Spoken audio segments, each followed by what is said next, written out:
नमस्कार दोस्तों, आज हम देखते हैं कैल्शियम के बारे में। तो वही कैल्शियम जो ओपीडी में भर भर के मरीजों को लिखी जाती है। कैल्शियम की टेबलेट से पहले कैल्शियम की मेटाबॉलिज्म के बारे में जान लेते हैं। तो यह हड्डियों, दांतों, मसल्स, नस और रक्त के ब्लड के सामान्य काम के लिए आवश्यक होती है कैल्शियम।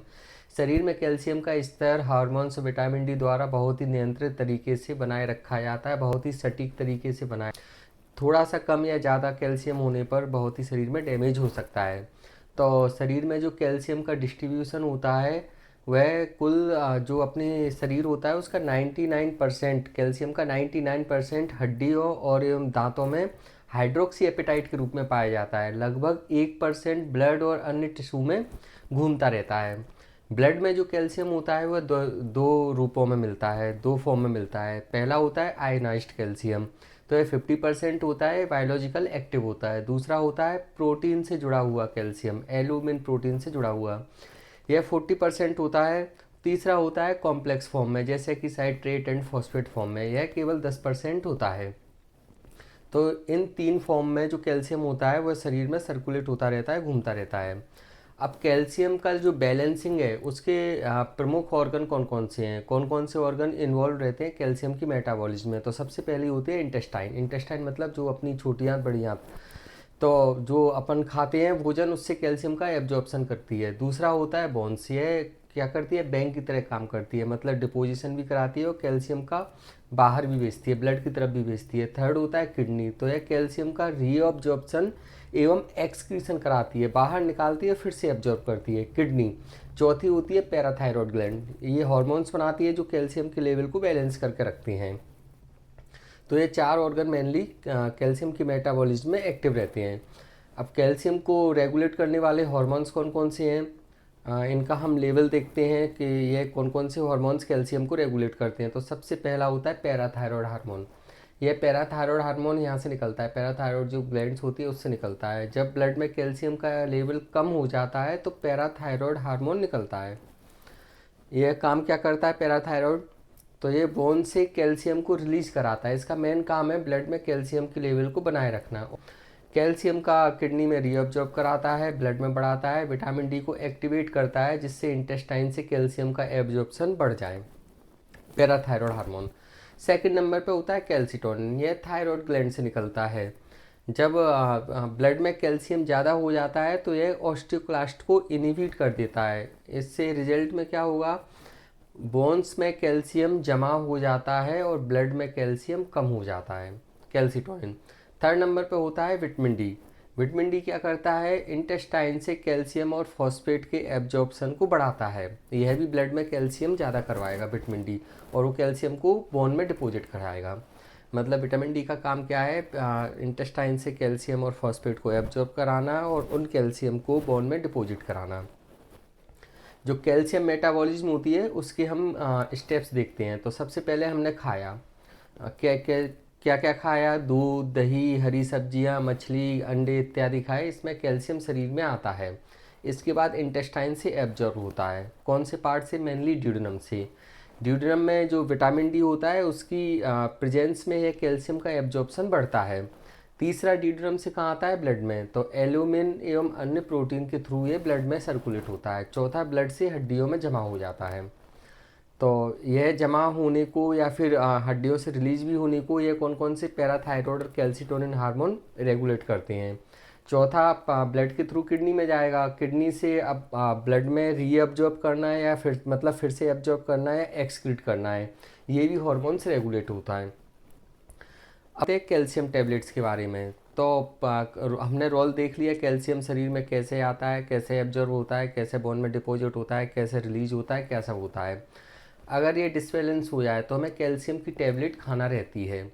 मेनली हम कहाँ कब देते हैं मरीजों को कैल्शियम की टेबलेट, जैसे किसी का फ्रैक्चर हो गया, जैसे बुढ़ापे में हड्डियों में कैल्शियम कम हो गया, तो फिर हम कैल्शियम की, बच्चों में भी कैल्शियम की टेबलेट देते हैं। यह कैल्शियम काम क्या कराता है, मसल्स के कॉन्ट्रैक्शन में भी काम कराएगा, नर्व इम्पल्स में भी काम कराएगा। मतलब आप देखो कैल्शियम लगभग हर जगह काम आता है। जो आपकी ब्लड क्लॉटिंग होती है उसमें भी कैल्शियम का रोल होता है, फैक्टर फूड के थ्रू कैल्शियम का रोल होता है। हार्मोन्स जो सीक्रेट होते हैं, ग्लैंड से सीक्रेट होते हैं हार्मोन्स, कोई भी हार्मोन सीक्रेट होता है उसमें भी कैल्शियम चाहिए रहता है। तो मैंने जैसा कि पहले बताया कि बॉडी का 99% कैल्शियम हड्डियों एवं दांतों में जमा रहता है और 1% ब्लड और अन्य टिश्यू में घूमता रहता है। इसके बैलेंस को बनाए रखने के लिए कैल्शियम की टैबलेट की आवश्यकता होती है। तो अभी हम देखते हैं कि हमें कितनी डेली रिक्वायरमेंट होती है एज के अकॉर्डिंग। तो सबसे पहले हम देखते हैं बच्चों में कितने कैल्शियम की आवश्यकता होती है। तो अगर बच्चा 1 साल से कम है तो 400 to 600 milligram per day calcium चाहिए, मतलब 400 से 600 मिलीग्राम पर डे। अगर बच्चा 1 साल से 9 साल के बीच में है तो 600 से 800 मिलीग्राम पर डे कैल्शियम चाहिए रहता है। एडल्टहुड आने पर, किशोरावस्था आने पर 10 से 18 साल की उम्र के बीच में 1000 टू 1200, मतलब 1000 से 1200 मिलीग्राम के बीच में कैल्शियम चाहिए। 19 साल से 50 साल के बीच में 1000 मिलीग्राम पर डे कैल्शियम चाहिए रहता है। जो प्रेग्नेंट फीमेल है या फिर जो ब्रेस्ट फीडिंग फीमेल है उसमें 1200 से 1500 मिलीग्राम कैल्शियम की ज़रूरत पड़ती है। ओल्ड एज में भी हमें लगभग 1200 से 1500 मिलीग्राम कैल्शियम की ज़रूरत पड़ती है। कैल्शियम की टाइप्स देखते हैं, कौन कौन से कैल्शियम आते हैं टैबलेट में, कौन कौन से सप्लीमेंट्स आते हैं, इनको हम सप्लीमेंट्स बोलते हैं। तो सबसे पहले नंबर पे आता है कैल्शियम कार्बोनेट, जिसका फॉर्मूला होता है CaCO3। तो ये किसका बना होता है कैल्शियम कार्बोनेट? मेनली इसका कंपोजिशन क्या होता है, इसमें कैल्शियम कितना होता है? तो 40% एलिमेंटल कैल्शियम होता है, मतलब 1250 मिलीग्राम की टैबलेट में लगभग 500 मिलीग्राम एलिमेंटल कैल्शियम होगा। कैल्शियम कार्बोनेट की विशेषताएं क्या क्या होती हैं? तो यह सबसे कॉमन, सबसे आम, सस्ती एवं प्रभावी टैबलेट होती है। पेट में एसिड की मौजूदगी में बेहतर एब्जॉर्ब होती है, मतलब अगर पेट में आपके एसिड होगा, आपने पेंटाप्रोजोल वगैरह नहीं खाई होगी तो अच्छे से एब्जॉर्ब होगी। कब देना चाहिए? आफ्टर मील्स, भोजन के बाद देना चाहिए। खाली पेट पर देने से एब्जॉर्प्शन इसका कम होता है कैल्शियम की टैबलेट का। क्लिनिकल यूज़ क्या क्या है? तो जो जनरली कैल्शियम की कमी होती है, डेफिशिएंसी होती है, उसमें दे सकते हैं कैल्शियम कार्बोनेट। ऑस्टियोपोरोसिस या फिर फ्रैक्चर हीलिंग में भी दे सकते हैं। ब्रेस्ट फीडिंग या फिर जो प्रेगनेंसी वाली पेशेंट होती है उसमें भी दे सकते हैं। जिनको हाइपोकैल्सीमिया के माइल्ड केसेस है ना, उसमें कैल्शियम कार्बोनेट अच्छी होती है। इसके फ़ायदे क्या क्या होते हैं? सस्ती होती है, चीप पड़ती है एवं प्रभावी होती है। एलिमेंटल कैल्शियम कंटेंट ज़्यादा होता है। इसके नुकसान क्या क्या है? पेट में गैस बनती है, पेट फूलता है, कब्ज होती है। तो जो कैल्शियम कार्बोनेट की टैबलेट लेते हैं उनमें ये प्रॉब्लम आती है। ज़्यादा एसिड न्यूट्रलाइज करने से कॉन्स्टिपेशन बढ़ जाता है, मतलब पेंटाप्राजोल हम इसके साथ नहीं खाते हैं। किडनी स्टोन के जो मरीज़ होते हैं उनमें ये खतरा बढ़ा देता है, तो किडनी स्टोन के मरीज़ में कैल्शियम कार्बोनेट नहीं देना चाहिए। दूसरे नंबर पे हम देखते हैं कैल्शियम साइट्रेट। तो कैल्शियम साइट्रेट क्या है कि ये थोड़ा कैल्शियम से, जो कैल्शियम कार्बोनेट है उससे बेटर फॉर्म होता है। कंपोजिशन इसमें लगभग 21% एलिमेंटल कैल्शियम होता है। कैल्शियम कार्बोनेट की मात्रा में कम होता है, लेकिन इसका एब्जॉर्प्शन अच्छे से होता है। इसकी क्या क्या विशेषताएं? भोजन से पहले या बाद में, दोनों अवस्था में लिया जा सकता है, मतलब पेट का जो एसिड होता है वो इसके एब्जॉर्प्शन पर इफेक्ट नहीं डालता। एब्जॉर्प्शन के लिए गैस्ट्रिक एसिड की ज़रूरत नहीं होती है, जबकि कैल्शियम कार्बोनेट में गैस्ट्रिक एसिड की ज़रूरत हो रही थी। एल्डरली पेशेंट में और PPI वाले जो पेशेंट लेते हैं ना, जो एसिड कम करने की दवाइयाँ होती हैं, उन अगर कोई पेशेंट ले रहा है तो उनमें ये अच्छी होती है। कब देना चाहिए? किसी भी समय दे सकते हैं। बूढ़े लोगों में दे सकते हैं, एसिडिटी के मरीज़ में दे सकते हैं, GERD वाले मरीजों में PPI के साथ दे सकते हैं। क्लिनिकल यूज क्या है? तो जो जिनको एसिड रिफ्लेक्स नाम की बीमारी है, GERD वाले मरीज़ हैं जो PPI पर होते हैं, उनमें हम ये दे सकते हैं। बुजुर्ग पेशेंट जिनमें पेट का एसिड सीक्रेशन थोड़ा कम हो जाता है, उनमें भी ये दे सकते हैं।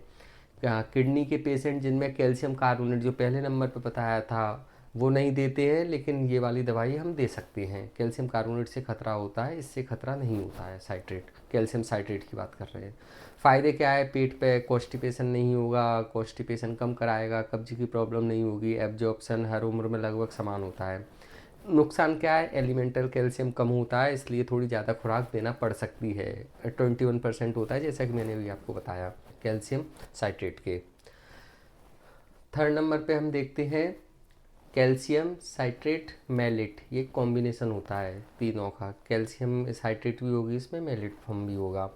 इसके कंपोजिशन में देखते हैं तो calcium citrate plus calcium malate, ये दोनों कॉम्बिनेशन की दवाई होती है। अच्छे से इसकी सॉल्युबिलिटी होती है, मतलब घुल अच्छे से जाती है, और बोन अपटेक इसका अच्छा होता है, हड्डियों में जमा अच्छे से होती है। इसके उपयोग क्या क्या हो सकते हैं? कैल्शियम साइट्रेट मेलेट के पोस्ट मीनोपॉजल ऑस्टियोपोरोसिस में होती है, मतलब जिन महिलाओं की माहवारी बंद हो गई हो उनमें ये फ़ायदा करती है। फ्रैक्चर हीलिंग में फ़ायदा करेगी। ऑस्टियोपीनिया, जो लंबे समय से ऑस्टियोपीनिया या फिर स्टीरॉयड यूजर्स होते हैं, जो स्टीरॉयड की दवाई खा रहे होते हैं, उनमें फ़ायदा करती है कैल्शियम साइट्रेट मेलेट। इसकी बायो एवेबिलिटी बहुत अधिक होती है, हड्डियों में डिपोजिशन अच्छे से होता है, और जो गैस्ट्रो इंटेस्टाइन को कम इरिटेट करती है, मतलब कॉन्स्टिपेशन वगैरह की प्रॉब्लम इसमें कम होगी। सीसीएम टैबलेट अवेलेबल है मार्केट में, अच्छी होती हैं। कोरल कैल्शियम में भी अच्छी होती है, एंड सुप्राकल एचटी नाम की जो दवाई होती है उसमें भी कैल्शियम साइट्रेट मेलेट होता है, अच्छे फॉर्म में होता है। चौथे नंबर पे हम बात करते हैं कैल्शियम लैक्टेट की। इसकी कंपोजिशन, इसमें क्या क्या होता है, तो इसमें केवल और केवल 30% 13% एलिमेंटल कैल्शियम होता है, थोड़ी कम मात्रा में होता है। माइल्ड डेफिशिएंसी है बच्चों में, सिरप के फॉर्म में भी दे सकते हैं। अगर बहुत ही सीवियर हाइपोकैल्सीमिया हो किसी को तो आईवी फॉर्म में भी दिया जा सकता है कैल्शियम ग्लूकोनेट को, मतलब इमरजेंसी वाली दवाई ये हो सकती है। बाकी किसी भी कैल्शियम को आईवी फॉर्म में नहीं देते हैं। सिरप में बच्चों या बुज़ुर्गों में आसानी तरीके से दी जा सकती है, अच्छे से पच जाती है। और इंजेक्शन हम अस्पताल में टिटेनी या फिर सीवियर डेफिशिएंसी के इंजेक्शन के लिए इसका यूज कर सकते हैं। 5वें नंबर पे आता है कोरल कैल्शियम, जिसको कैल्शियम फॉस्फेट भी बोलते हैं। कोरल जो समुद्र में कोरल होते हैं ना, तो उससे ये कैल्शियम हमें प्राप्त होता है, ये नेचुरल फॉर्म है कैल्शियम का। फॉस्फेट बैलेंस, कैल्शियम के साथ साथ अगर फॉस्फेट में भी दिक्कत हो तो ये इसको बनाए रखने के काम में आती है कोरल कैल्शियम।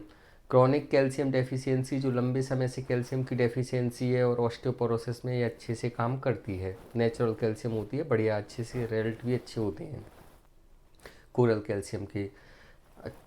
अब हम कैल्शियम की टेबलेट के बाद देखते हैं विटामिन डी का साथ क्यों ज़रूरी है, मतलब कैल्शियम को विटामिन डी के कॉम्बिनेशन में क्यों दिया जाता है। तो जैसा कि मैंने पहले बताया, कैल्शियम विटामिन डी के बिना अधूरा है, क्योंकि इंटेस्टाइन से विटामिन डी ही कैल्शियम का एब्जॉर्ब कराती है। अगर विटामिन डी नहीं देते हैं कैल्शियम के साथ में तो फिर एब्जॉर्प्शन एवं बॉन्ड डिपोजिशन अच्छे से नहीं हो पाता है। जो मोस्टली कैल्शियम वो टैबलेट होती हैं उसमें विटामिन डी के साथ में कैल्शियम का कॉम्बिनेशन देते हैं। 500 में कैल्शियम कार्बोनेट 1250 1250 मिलीग्राम होता है, विटामिन डी 3 250 इंटरनेशनल यूनिट होता है। अलग से विटामिन डी 60,000 इंटरनेशनल यूनिट के सैसे भी आते हैं। तो मैं जब भी मरीजों को लिखता हूँ तो कैल्शियम के साथ साथ में विटामिन डी के सैसे ज़रूर लिखता हूँ। डोजेस की गाइडलाइंस क्या है, कैसे खुराक कितना होना चाहिए, तो 1000 से 1200 मिलीग्राम कैल्शियम पर डे हम दे सकते हैं। दिन में लगभग 2 खुराक देना चाहिए, 500 या 600 मिलीग्राम की। कौन सी दवाई कब देना चाहिए, क्लिनिकल इंडिकेशंस क्या है, कौन सा कैल्शियम हमें कब देना चाहिए, कौन से मरीज़ को देना चाहिए। तो जो नॉर्मल डेफिशिएंसी होती है कैल्शियम की, उसमें हम कैल्शियम कार्बोनेट दे सकते हैं, भोजन खाना खाने के बाद देना रहती है, विटामिन डी 3 के साथ में देना रहती है। अगर एल्डरली पेशेंट है, एसिडिटी वाले पेशेंट है, तो उसमें कैल्शियम साइट्रेट या सीसीएम किसी भी समय दे सकते हैं। कैल्शियम साइट्रेट का मैंने बताया था कि एसिड के साथ इसका रिलेशन नहीं है, कभी भी एब्जॉर्ब अच्छे से हो सकता है। किडनी के मरीज कैल्शियम कार्बोनेट देने से बचना चाहिए, कार्बोनेट किडनी वाले पेशेंट में नहीं देना चाहिए। फ्रैक्चर हीलिंग, अगर किसी को फ्रैक्चर हो गया हो तो कार्बोनेट दे सकते हैं, विटामिन डी 3 के साथ दे सकते हैं, और प्रोटीन रिच डाइट देना रहती है, विटामिन सी की टैबलेट भी साथ में देना रहती है। ऑस्टियोपोरोसिस वाले पेशेंट में सीसीएम, कैल्शियम साइट्रेट, मेलेट, इसके साथ में बिस्फोस्फोनेट देना चाहिए। कैल्सीटोनिन का नेजल स्प्रे आता है वो भी देना चाहिए। हाइपोकैल्सीमिक टेटेनी, जो कि इमरजेंसी सिचुएशन, उसमें आईवी कैल्शियम ग्लूकोनेट दे सकते हैं, ईसीजी की मॉनिटरिंग साथ में करना रहती है। बच्चों में कैल्शियम लैक्टेट और सीरम को स्वाद एवं डाइजेस्टिबिलिटी के हिसाब से दे सकते हैं। अगर प्रेग्नेंट फीमेल है या फिर ब्रेस्ट फीडिंग वाली फीमेल है तो उसमें कैल्शियम कार्बोनेट दे सकते हैं, विटामिन डी के साथ दे सकते हैं।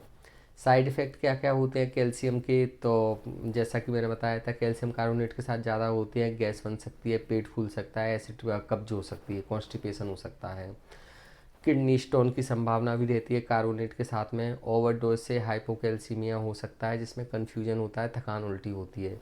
लंबे समय तक उच्च मात्रा में लेने से वास्कुलर जो ब्लड वेसल्स होती है उसमें कैल्सिफिकेशन भी हो सकता है। ड्रग इंटरेक्शन क्या है कैल्शियम की, किस किस के साथ कैल्शियम इंटरेक्ट करता है, तो आयरन के साथ, जिंक के साथ, टेट्रासाइक्लिन एंटीबायोटिक के साथ और थायरोक्सिन के साथ कैल्शियम नहीं देना चाहिए। इससे क्या होगा, कैल्शियम का एब्जॉर्प्शन कम होगा। सबके बीच में कम से कम 2 घंटे का अंतर रखना चाहिए, इन सब के बीच में, जिंक वगैरह, आयरन वगैरह के बीच में। इम्पोर्टेंट टिप्स क्या है, पूरी मैं जो बता रहा हूँ उसकी इम्पोर्टेंट टिप्स क्या है, तो कैल्शियम कार्बोनेट हमेशा भोजन के बाद लेना चाहिए। कैल्शियम साइट्रेट किसी भी समय ले सकते हैं, एसिड से लेना देना नहीं है साइट्रेट का। साथ में विटामिन डी, मैग्नीशियम और फास्फोरस से एब्जॉर्प्शन बेहतर होता है, ये साथ में देना चाहिए। खूब बहुत सारा पानी पीना चाहिए, हाइड्रेट रहना चाहिए शरीर को, और वेट वेयरिंग एक्सरसाइज करते रहना चाहिए। वजन कम से कम रखना चाहिए अपने शरीर का। ये सब टिप्स रहती हैं। तो ये सब कैल्शियम के बारे में मैंने आपको बता दिया है। किताबों में बहुत ज़्यादा लिखा हुआ है, वो मैं अब पूरी वीडियो में आपको बता नहीं सकता हूँ। अगर कैल्शियम से संबंधित आपको और भी कोई क्वेरी हो, आपके दिमाग में और भी कोई क्वेश्चन है, तो आप मेरे से कमेंट सेक्शन में पूछ सकते हैं। ये वीडियो भी मैं किसी पेशेंट के कहने पे बना रहा हूँ। उसने बोला था कि सर एक आप वीडियो बना दीजिए कैल्शियम के ऊपर, तो हमें बहुत अच्छे से समझ में आ जाएगा। तो ठीक है, मिलता हूँ अगली वीडियो में। जब तक के लिए tata bye bye, thank you.